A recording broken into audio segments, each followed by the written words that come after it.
नमस्कार, मैं हूं आपके साथ अंकिता पाल। बुलेटिन की शुरुआत करते हैं। पटना में केंद्रीय गृह मंत्री अमित शाह ने 800 करोड़ से भी अधिक की कई योजनाओं का उद्घाटन और शिलान्यास किया है। साथ ही गृह मंत्री ने संबोधित करते हुए कहा कि पीएम मोदी के नेतृत्व में एनडीए सरकार बिहार में चहुमुखी विकास कर रही है। मेरे साथ बोलिए, भारत माता की। क्यों भाई, क्या हो गया है आवाज को? मोदी जी नागपुर में है, नागपुर तक आवाज जानी चाहिए। मेरे साथ दोनों हाथ उठाइए। 25 के चुनाव में विजय के संकल्प की मुट्ठी भींचिए और प्रचंड आवाज से बोलिए, भारत माता की। वंदे वंदे।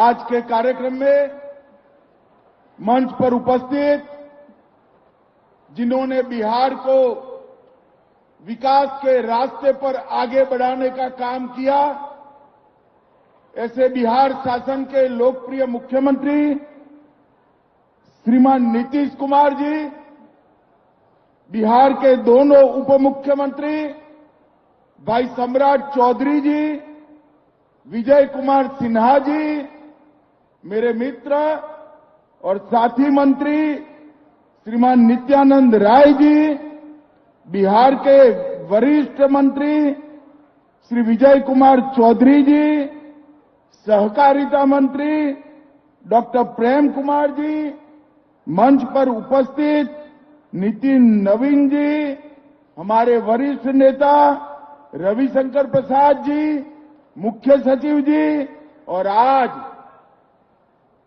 इस बापू सभागार में यहां और पास में भी 2 हॉल में खींचोखींच आए हुए सभी भाइयों बहनों को मेरा प्रणाम, नमस्कार।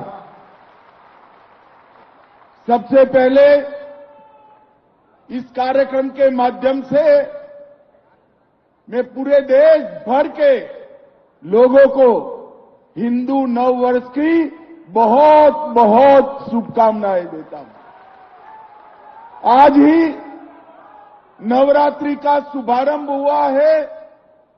मां शक्ति की ऊर्जा प्राप्त करने के ये 9 दिन सभी के लिए उपासना के दिन है। शक्ति उपासकों को मैं बहुत बहुत शुभकामनाएं देता हूं। आज मैं बिहार की इस ऐतिहासिक और महान भूमि पर आया हूं। ये बिहार का भूमि भगवान बुद्ध और महावीर का भूमि है, चंद्रगुप्त और चाणक्य का भूमि है, राजेंद्र बाबू और बाबूजी जगजीवन राम का भूमि है, और ये बिहार का भूमि हमारे जयप्रकाश नारायण का भूमि है। वो भूमि को मैं बहुत बहुत प्रणाम करता हूं। भाइयों बहनों, आज मैं जब यहां आया हूं तब सहकारिता क्षेत्र और अन्य विभाग के ढेर सारे कार्यक्रमों को आज लोकार्पित और भूमि पूजन करने का कार्यक्रम। विगत 10 साल के अंदर नरेंद्र मोदी जी ने इस देश के 60 करोड़ गरीबों के लिए ढेर सारे काम किए। आज मैं यूपीए के नेता और विशेष कर लालू यादव जी को पूछना चाहता हूं, लालू जी, बिहार और देश के गरीबों के लिए कुछ किया हो तो जरा खाका लेकर बिहार की जनता के सामने आइए। इन लोगों ने गरीबों के लिए कुछ नहीं किया। मोदी जी ने 10 साल के अंदर राशन, घर, बिजली, गैस, जल, शौचालय, दवाइयां और 5 किलो मुफ्त अनाज देने का काम हमारे नरेंद्र मोदी जी ने किया। 81 करोड़ लोगों को प्रति माह, प्रति व्यक्ति 5 किलो अनाज मुफ्त दिया। 4 करोड़ लोगों को घर दिया। 11 करोड़ से अधिक लोगों को गैस का सिलेंडर दिया। 12 करोड़ से अधिक शौचालय बने। 5 किलो अनाज के साथ साथ 5 लाख तक का इलाज भी नरेंद्र मोदी जी ने मुफ्त में करने का काम किया। मित्रों, गरीबों के लिए अगर किसी ने किया तो हमारे देश के प्रधानमंत्री नरेंद्र मोदी जी ने किया। और नरेंद्र मोदी जी ने ग्रामीण अर्थव्यवस्था, किसान, महिलाएं, डेयरी, मत्स्य पालन और कृषि गतिविधियों को गति देने के लिए सहकारिता मंत्रालय, आजादी के 75 साल के बाद सहकारिता मंत्रालय बनाने का काम नरेंद्र मोदी जी ने किया। 75 साल तक किसी को भी फुर्सत नहीं थी इस देश की सहकारिता को मजबूत करने की। नरेंद्र मोदी जी ने सहकारिता को मजबूत करने के लिए सहकारिता मंत्रालय का स्थापन किया। भाइयों बहनों, बिहार ऐसा क्षेत्र है जहां कृषि भी उपजाऊ है, भूमि भी उपजाऊ है, जल संसाधन भी है। सहकारिता क्षेत्र का मैं आज कहना चाहता हूं, सहकारिता क्षेत्र का सबसे बड़ा फायदा अगर किसी को होगा तो मेरे बिहार को होने वाला है। बिहार को लालू जी के 10-15 साल के शासन में पूरी सहकारिता को चौपट कर रख दिए। सैकड़ों चीनी मिलें बंद हो गई और चीनी का उत्पादन जो एक जमाने में 30% से ज्यादा बिहार से होता था, उसको 6% से कम लाने का काम ये लालू यादव एंड कंपनी ने किया है। मैं आज इस कार्यक्रम के माध्यम से नीतीश जी और बिहार की जनता को कहने आया हूं, इस चुनाव में फिर से एनडीए का सरकार बना दीजिए। हम ढेर सारी चीनी मिलों को पुनर्जीवित करने का काम भारतीय जनता पार्टी की सरकार करेगी। भाइयों बहनों, हमने पैक्स को मजबूत करने के लिए ढेर सारे काम किए। मखाना केंद्र बनाया है। इसके साथ साथ मक्का संशोधन केंद्र को 1000 करोड़ की लागत से पुनर्जीवित कर मक्के की खेती करने वाले किसानों के लिए ढेर सारी योजना हम लाने वाले हैं। और किसानों का एक एक दाना मक्का आज भारत सरकार एमएसपी पर खरीद रही है। दलहन का एक एक दाना आज एमएसपी पर खरीदा जा रहा है और गेहूं और चावल भी एमएसपी पर खरीदने का काम हो गया है। बिहार आज देश में लीची, मशरूम और मखाना में नंबर 1 पर है, मक्के में दूसरे नंबर पर है, मसूर दाल और शहद में तीसरे नंबर पर है, मूंग और गन्ने में 5वें नंबर है और गेहूं और चावल में 6ठे नंबर। ये जितनी भी संभावनाएं पड़ी है बिहार में कृषि विकास और सहकारिता के विकास की, उसका 100% दोहन हम करेंगे और बंद पड़ी 30 मिलों को हम चीनी मिलों को चालू करने के लिए पूरी ऊर्जा लगा देंगे। भाइयों बहनों, दलहन और तिलहन के लिए भी हमने ढेर सारे काम किए हैं। आज यहां सभी पैक्स के अध्यक्ष आए हैं।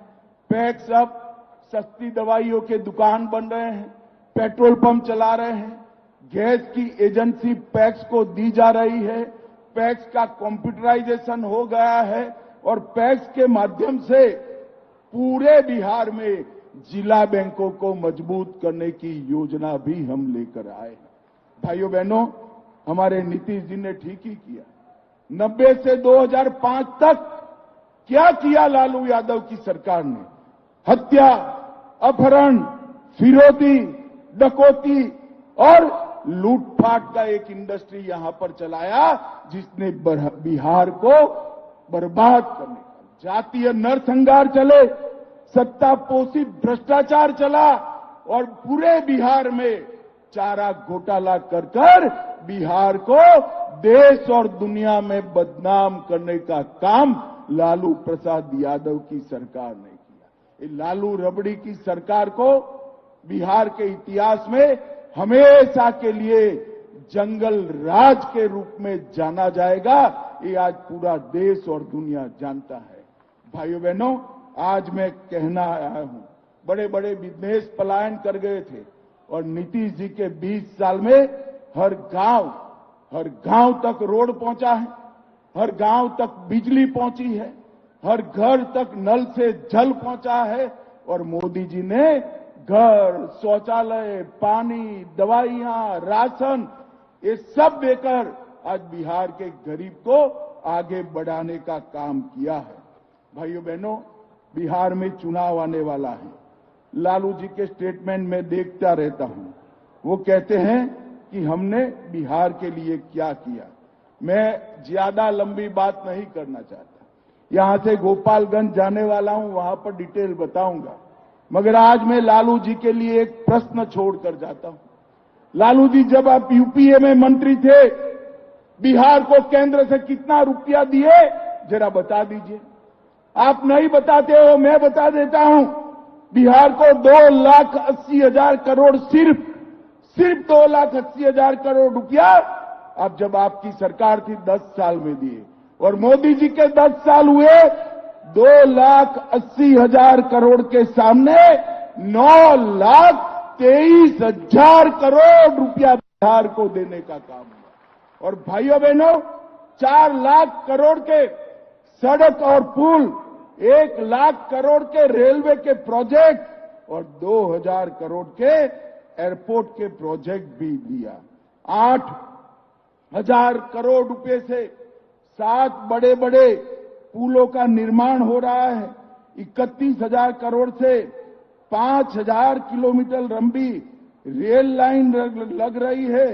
पहली किसान रेल भी देश में हमारे बिहार से ही शुरू किया गया और वन स्टेशन वन प्रोडक्ट पर भी उस पर काम हो रहा है।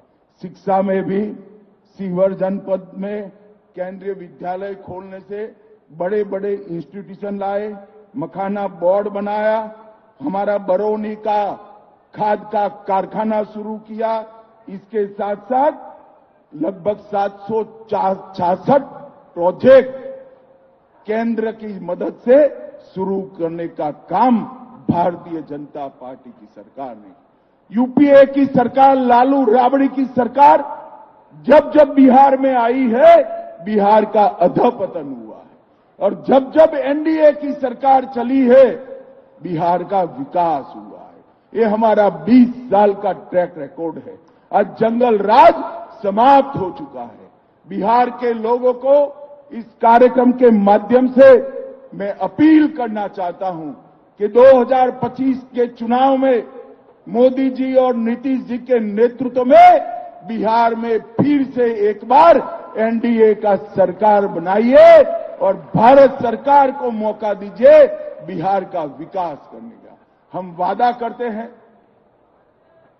कि जदयू और भाजपा मिलकर, हमारे साथी दल मिलकर हम बिहार को तेज गति से विकास के रास्ते पर आगे ले जाएंगे और मुझे भरोसा है कि बिहार की जनता पूरे देश को राजनीतिक रास्ता दिखाती है। यहीं से बिहार का रास्ता प्रशस्त होगा और आने वाले दिनों में फिर से एक बार 2025 में प्रचंड बहुमत के साथ यहां पर एनडीए का सरकार बनेगा। मेरे साथ जरा जोर से हाथ उठाकर बोलिए, भारत माता की वंदे वंदे वंदे।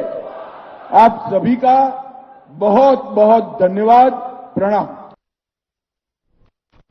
तो वहीं पीएम मोदी ने मन की बात की है और मन की बात का 120वां एपिसोड है। पीएम मोदी ने इस कार्यक्रम में कई महत्वपूर्ण संदेश दिए हैं। मेरे प्यारे देशवासियों, नमस्कार। आज बहुत पावन दिन पर मुझे आपसे मन की बात करने का अवसर मिला है। आज चैत्र माह के शुक्ल पक्ष की प्रतिपदा तिथि है। आज से चैत्र नवरात्र की शुरुआत हो रही है। आज से भारतीय नववर्ष का भी आरंभ हो रहा है। इस बार विक्रम संवत 2082 शुरू हो रहा है। इस समय मेरे सामने आपकी ढेर सारी चिट्ठियां रखी हुई है। कोई बिहार से हैं, कोई बंगाल से, कोई तमिलनाडु से हैं, कोई गुजरात से हैं। इनमें बड़े रोचक तरीके से लोगों ने अपने मन की बातें लिखकर भेजी है। कई सारी चिट्ठियों में शुभकामनाएं भी हैं, बधाई संदेश भी हैं, लेकिन आज मेरा मन करता है कुछ संदेशों को आपको सुनाऊं। सर्वारिगु युगादि हब्बद शुभाशय गड़ू। अगला संदेश है अंदरिकी उगादि शुभाकांक्षलु। अब एक और चिट्ठी में लिखा है संवसार पाड़व्यार्ची परबी। अगले संदेश में लिखा गया है गुड़ी पाड़वा निमित्त हार्दिक शुभेच्छा। हमारे एक साथी ने लिखा है एल्लावरक्कुम विशु आशम शगल। एक और संदेश है इनिये पुथांडु नल्लवाल थुक्कल। साथियों, आप ये तो समझ गए होंगे कि अलग अलग भाषाओं में भेजे गए संदेश हैं, लेकिन क्या आप इसकी वजह जानते हैं? यही तो वो खास बात है जो आज मुझे आपसे साझा करनी है। हमारे देश के अलग अलग राज्यों में आज और अगले कुछ दिनों में नववर्ष शुरू हो रहे हैं और ये सभी संदेश नववर्ष और विभिन्न पर्वों की बधाइयों के हैं। इसलिए मुझे अलग अलग भाषाओं में लोगों ने शुभकामनाएं भेजी हैं। साथियों, आज कर्नाटका में, आंध्र प्रदेश, तेलंगाना में उगादी का पर्व बहुत धूमधाम से मनाया जा रहा है। आज ही महाराष्ट्र में गुड़ी पड़वा मनाया जा रहा है। विविधता भरे हमारे देश में अलग अलग राज्यों में अगले कुछ दिन में असम में रोंगाली बिहू, बंगाल में पोइला बोईशाख, कश्मीर में नवरेह का उत्सव मनाया जाएगा। इसी तरह 13 से 15 अप्रैल के बीच देश के अलग अलग हिस्सों में त्योहारों की जबरदस्त धूम दिखेगी। इसे लेकर भी उत्साह का माहौल है और ईद का त्योहार तो आ ही रहा है। यानी ये पूरा महीना त्योहारों का है, पर्वों का है। मैं देश के लोगों को इन त्योहारों की बहुत बहुत बधाई देता हूं। हमारे ये त्योहार भले ही अलग अलग क्षेत्रों में हो, लेकिन ये दिखाते हैं कि भारत की विविधता में भी कैसे एकता पिरोई हुई है। इस एकता की भावना को हमें निरंतर मजबूत करते चलना है। साथियों, जब परीक्षाएं आती हैं तो युवा साथियों के साथ मैं परीक्षा पे चर्चा करता हूं। अब परीक्षाएं हो चुकी हैं। बहुत सारे स्कूलों में तो दोबारा क्लास शुरू होने की तैयारी हो रही है। इसके बाद गर्मी की छुट्टियों का समय भी आने वाला है। साल के इस समय का बच्चों को बहुत इंतजार रहता है। मुझे तो अपने बचपन के दिन याद आ गए जब मैं और मेरे दोस्त दिन भर कुछ न कुछ उत्पात मचाते रहते थे, लेकिन साथ ही हम कुछ कंस्ट्रक्टिव भी करते थे, सीखते भी थे। गर्मियों के दिन बड़े होते हैं, इसमें बच्चों के पास करने को बहुत कुछ होता है। ये समय किसी नई हॉबी को अपनाने के साथ ही अपने हुनर को और तराशने का भी है। आज बच्चों के लिए ऐसे प्लेटफॉर्म की कमी नहीं जहां वे काफी कुछ सीख सकते हैं। जैसे कोई संस्था टेक्नोलॉजी कैंप चला रही हो तो बच्चे वहां ऐप बनाने के साथ ही ओपन सोर्स सॉफ्टवेयर के बारे में जान सकते हैं। अगर कहीं पर्यावरण की बात हो, थिएटर की बात हो या लीडरशिप की बात हो, ऐसे विविध विषय के कोर्स होते रहते हैं, तो उससे भी जुड़ सकते हैं। ऐसे कई स्कूल हैं जो स्पीच, या तो ड्रामा सिखाते हैं, ये बच्चों को बहुत काम आते हैं। इन सब के अलावा आपके पास इन छुट्टियों में कई जगह चल रहे वॉलेंटियर एक्टिविटीज, सेवा कार्यों से भी जुड़ने का अवसर है। ऐसे कार्यक्रमों को लेकर मेरा एक विशेष आग्रह है। अगर कोई संगठन, कोई स्कूल या सामाजिक संस्थाएं या तो फिर साइंस सेंटर ऐसी समर एक्टिविटीज करवा रहे हो तो इसे #मायहॉलिडेज के साथ जरूर शेयर करें। इससे देश भर के बच्चे और उनके माता पिता को इनके बारे में आसानी से जानकारी मिल सकेगी। मेरे युवा साथियों, मैं आज आपसे माय भारत के उस खास कैलेंडर की भी चर्चा करना चाहूंगा जिसे इस समर वेकेशन के लिए तैयार किया गया है। इस कैलेंडर की एक कॉपी अभी मेरे सामने रखी हुई है। मैं इस कैलेंडर से कुछ अनूठे प्रयासों को साझा करना चाहता हूं। जैसे माय भारत के स्टडी टूर में आप ये जान सकते हैं कि हमारे जन औषधि केंद्र कैसे काम करते हैं। आप वाइब्रेंट विलेज अभियान का हिस्सा बनकर सीमावर्ती गांवों में एक अनोखा अनुभव ले सकते हैं। इसके साथ ही वहां कल्चर और स्पोर्ट्स एक्टिविटीज का हिस्सा जरूर बन सकते हैं। वहीं अंबेडकर जयंती पर पदयात्रा में भागीदारी कर आप संविधान के मूल्यों को लेकर जागरूकता भी फैला सकते हैं। बच्चों और उनके माता पिता से भी मेरा विशेष आग्रह है कि वे छुट्टियों के अनुभवों को #हॉलिडे मेमोरीज के साथ जरूर साझा करें। मैं आपके अनुभवों को आगे आने वाली मन की बात में शामिल करने का प्रयास करूंगा।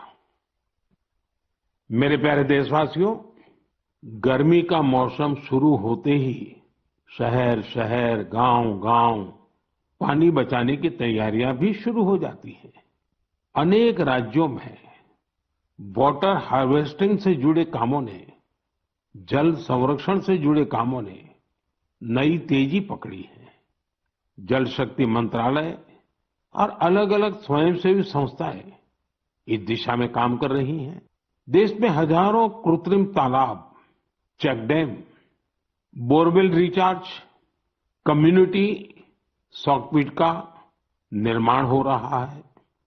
हर साल की तरह इस बार भी कैच द रेन अभियान के लिए कमर कस ली गई है।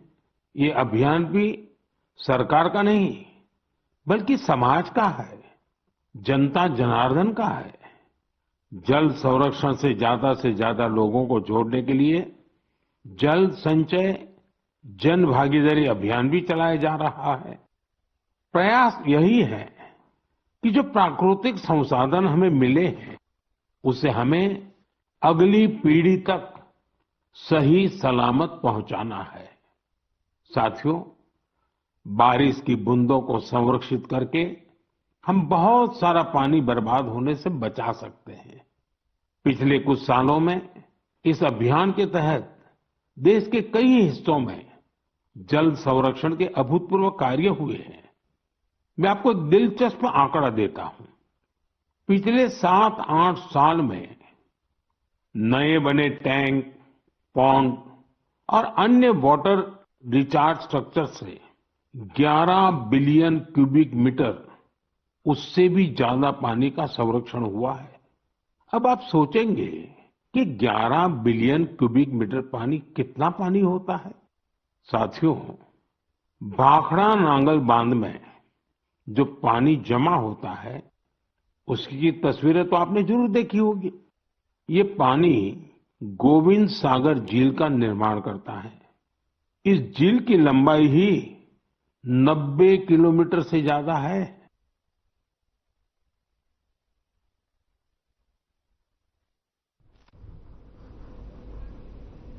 नमस्कार दोस्तों, एक कविता की